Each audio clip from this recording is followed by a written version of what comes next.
T.O. butterfly, Bougainvillea. Hello! Ito nga pala ang aking T.O. butterfly, Bougainvillea. Namulaklak na nga siya. At ito yung aking binili from Isabela. Ayan, diba? Ang ganda. Ang dami niyang bulaklak.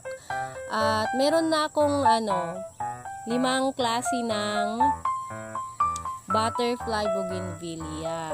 Diba? Kasi tignan nyo yung kanyang mga petals, di ba? 3 lang sa isang flower. Saka ang ganda ng kulay. Kaya ito na naman, nakaka-addict na naman ang variety ng bougainvillea na ito. Ayan. So, sa mga plantita dyan, bougie lovers, so yan, ayan.